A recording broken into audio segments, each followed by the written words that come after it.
Nesse vídeo eu vou te ensinar como dominar o jogo Heads Up, ou seja, o jogo 1 contra 1 em Spinning Go.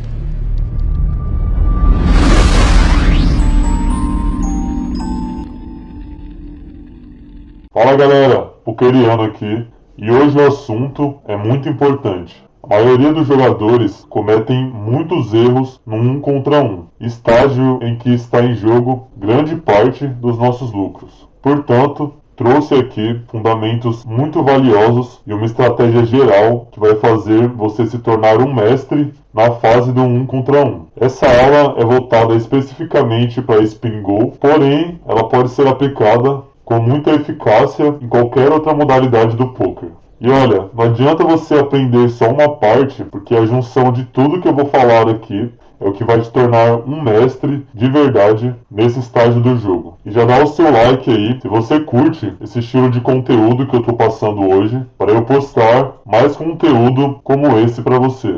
Inclusive, eu só sei disso que eu vou passar para você hoje porque eu já passei pelo que você provavelmente está passando. Há um tempo atrás, eu tinha poucos resultados positivos no 1 contra 1. Eu verifiquei isso através de programas que me mostraram o quanto eu estava ganhando em cada posição e estágio do jogo. Dessa forma, sempre mantive meus lucros medianos e baixos. Eu realmente achava que eu estava jogando certo, só estava tendo azar. No entanto, quando eu comecei a estudar esse estágio do jogo, meus resultados explodiram. Algumas jogadas que antes eu ignorava se tornaram muito mais evidentes para mim e eu via o quanto de dinheiro eu estava perdendo só por cometer uns simples erros. Enfim, então agora eu vou te passar cerca de 4 dicas por posição do 1 contra 1 que vão te ajudar muito com isso. Vamos começar então, primeiramente, na posição do Small Blind, ou seja, quando estamos no botão. Primeira sacada: quando jogamos em posição, estamos em uma vantagem muito grande. Isso porque possuímos uma informação a mais. Dessa forma, podemos colocar muito mais pressão no nosso adversário. Isso então nos leva para a segunda dica, que é jogar grande parte das mãos de mini raise, que é quando só dobramos a aposta mínima, e usando a continuation bet na maioria dos flops. Continuation bet é quando você aumenta no pré-flop antes de virar as cartas, o seu oponente paga e então você aplica uma continuation bet no flop, você aplica uma aposta no flop quando ele dá o check, quando ele passa. Isso nos fará ganhar muito dinheiro contra os jogadores recreativos.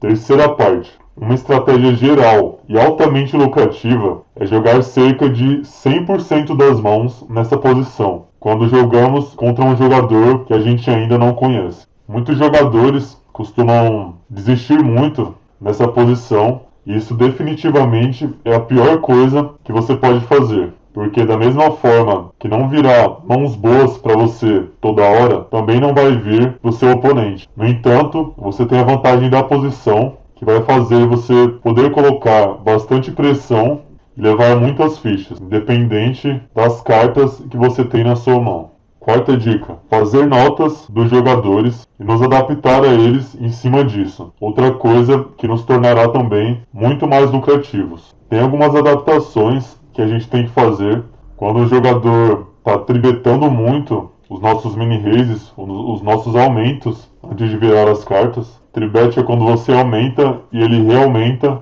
ou seja de all-in, ou seja só 2,5 vezes para mais mesmo. Normalmente vai ser mais de all-in quando o cara for mais agressivo. Quando o cara estiver fazendo isso muito, então a gente vai começar a ir só de limp, ou seja, só completar a aposta nas mãos que a gente não quer abrir um aumento e ter que foldar para uma tribet shove, uma tribet em all-in. Mãos especulativas, ou seja, conectadas e do mesmo naipe, serão boas candidatas para a gente só completar a aposta nessa situação. E também pagar se ele vier com um aumento médio ali, para a gente poder ir para o pós-flop, porque a nossa mão vai jogar muito bem no pós-flop, quando virar as cartas. Também quando o jogador não estiver desistindo muito para as nossas continuation bet, quando você apostar no flop e ele estiver dando muito aumento em você, ou até mesmo estiver muito grudento, então você vai começar a passar no flop, nas 3 primeiras cartas, e apostar o turn,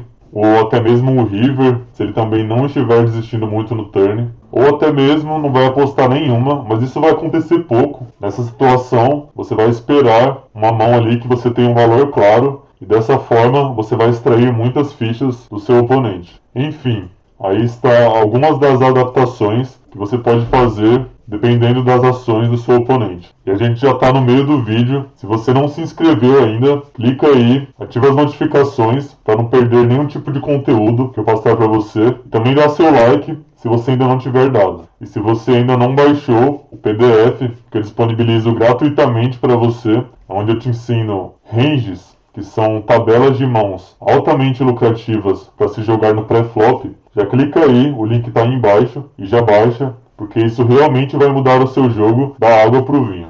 Vamos então agora para quando estamos no Big Blind, que é quando estamos fora de posição. Primeira sacada. Ao contrário de quando estamos no Small Blind, estaremos fora de posição. Porém, nos defendendo da maneira certa e atacando nos momentos certos, nos fará certamente ser lucrativos nessa posição. Segunda dica: desistir contra mini raise, em média 20% das mãos, que é mais ou menos isso. Nosso range de fold, ou seja, de desistir, vai ser mais ou menos esse daqui. Quando os blinds estiverem mais altos, a gente vai foldar um pouco mais ou menos assim.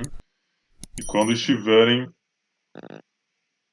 mais pequenos, ou seja, quando a gente estiver com stack grande em relação ao Big Blind, vai ser mais ou menos isso daqui.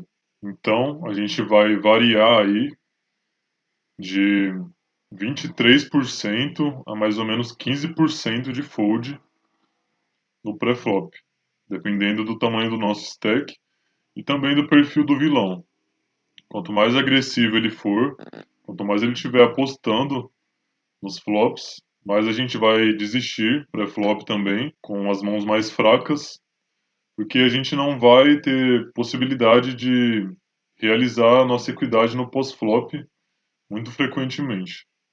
Isolar, que é aumentar a aposta quando o nosso oponente só completa o Big Blind, cerca de 20% das mãos com melhor jogabilidade no pós-flop. Um exemplo são as Broadways, que são duas cartas de 10 a rei, tanto as off-suited, que não são do mesmo naipe, como as suited, e isolar a win, que é quando o seu oponente só completa a aposta e você vai ao win. Mãos com pouca jogabilidade no pós-flop, como os ases off-suited, por exemplo, e também os suited com um kicker mais baixo, é uma estratégia sólida para o pré-flop, antes de virar as cartas. Terceira dica: aproveitar as oportunidades do chamado probe turn, que é quando o seu oponente aumenta no pré-flop, você paga, você sai de check no flop passando, e ele também passa atrás, ele não faz a continuation bet. Então no turn você terá a oportunidade de fazer um probe, e essa jogada normalmente vai ser muito lucrativa se a gente fizer com uma frequência muito alta quando a gente não tiver nenhum tipo de valor na mão. Quando a gente tiver valor, claro que você também vai fazer esse tipo de jogada, mas aí vai ser muito mais fácil e intuitivo para você.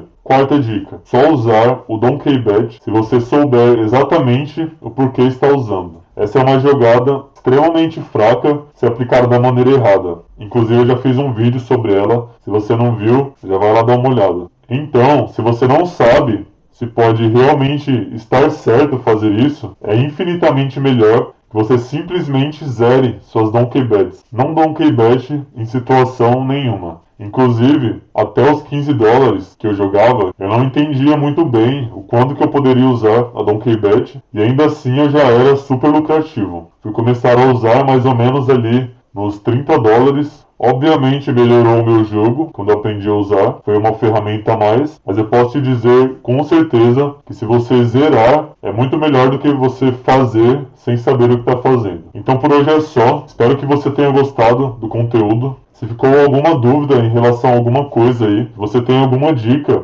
a acrescentar, coloca aí pra gente ver também, e até a próxima.